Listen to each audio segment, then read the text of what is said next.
Hello everyone, today I want to discuss 20 Years After by Alexandre Dumas, and this is a sequel to the Three Musketeers. I already did a video on that novel, so if you're interested, go and check that out first. 20 Years After was published in 1845 as a serialized version from January to August. And I have read it as an ebook, so I don't have the physical copy to show you. First of all, what is this novel about? There is a civil war going on and it endangers the throne of France. In the meantime, in England, we have Cromwell who wants to send King Charles I to the scaffold. The novel focuses on the conflicts surrounding Cardinal Mazarin, the regent Queen Anne, and the civil unrest that we call the Fronde. Now, since the last novel, all of the musketeers have gone their own way, and D'Artagnan, he's a lieutenant now who is serving the crown, and he wants to bring his friends together again. They find themselves entangled in the political intrigues of England and France, and of course the fate of King Charles I. Of course, we will again see themes of loyalty and friendship, but their friendship is tested because all four of them have a different goal. There are moral dilemmas and alliances shift. In book one, they had some rivalries, and of course they pop up again in 20 Years After. Now, I want to give you some historical background because I had to look up a lot of things while I was reading this novel, and I think it will be handy before you start reading this novel to look into these certain topics. The four things that I specifically had to look into was, of course, Cardinal Mazarin, the Fronde, Queen Anne of Austria, and Charles I.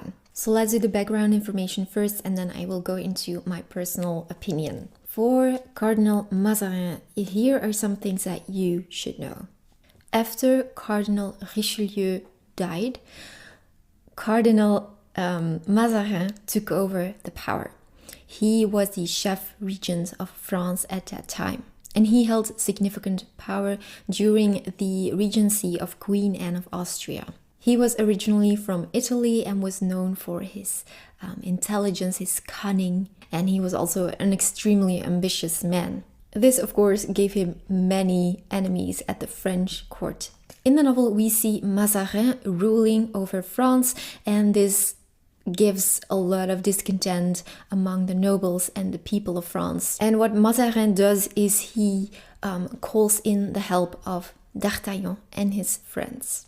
The second thing you need to know is the Fronde. This was a very intense period in France, and it is a kind of basic knowledge. It's a very important event in the history of France. So it took place from 1648 to 1653, and it involved the nobility, the people of Paris, and the Parliament of Paris. They were all rebelling against the centralizing power of the monarchy and Mazarin's rule. The people were angry because there were such high taxes, because Mazarin had such an influence, and because there was economic unrest. In the novel, we will see that the Fronde is pushing people into different factions. This also creates internal and moral conflicts for the musketeers themselves. Next, a little background on the Queen of Austria, Anne. She originally came from Spain and she was married to King Louis XIII. She had a son, King Louis XIV, also known as the Sun King.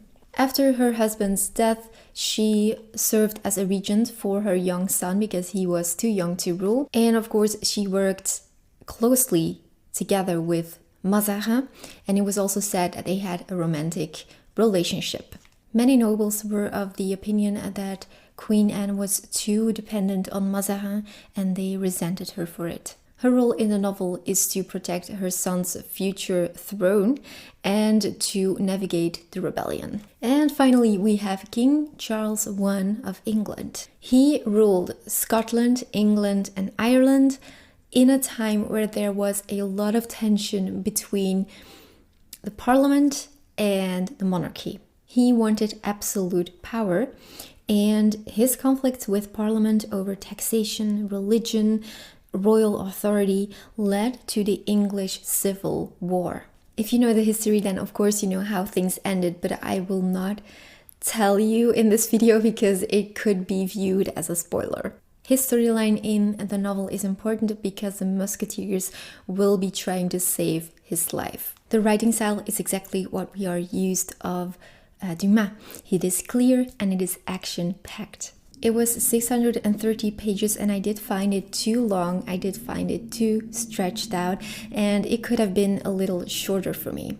As for the characters, there was a mix of characters that came from the Three Musketeers, came back from that novel, and there were also some new characters.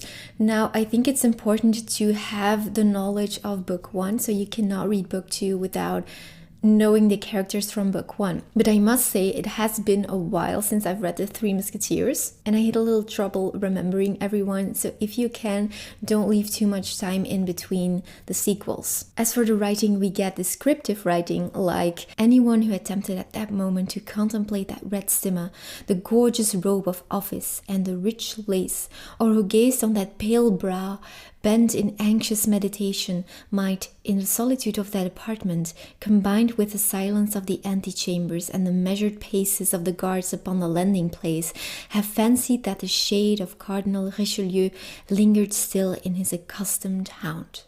Of course, you also have epic descriptions about the Musketeers and their actions. D'Artagnan passed through the very midst of this discontented mob, just as if his horse and he had been made of iron. And I also appreciated the friendship and loyalty in this novel. And were these 4 men attached to each other, true in heart, really united? And as if they had been one man, as if their 4 hearts had pulsated in one breast. Overall, I really did enjoy this novel. It was a bit too long and I had real issues with the villain of the story because I found that he wasn't intelligent enough and it was too easy for him to create chaos and to get out of the troubles that he was creating. He was too one-dimensional and I was constantly rolling my eyes because the Musketeers could have done so much more. It felt like there were just too many coincidences where the villain got away with everything that he was doing, and this made it feel unrealistic at times. So I really had issues with the villain in the story. I didn't like him at all, but like I said, it was an enjoyable read. If you are interested in seeing my spoiler-free review of the Three Musketeers, you can watch it here.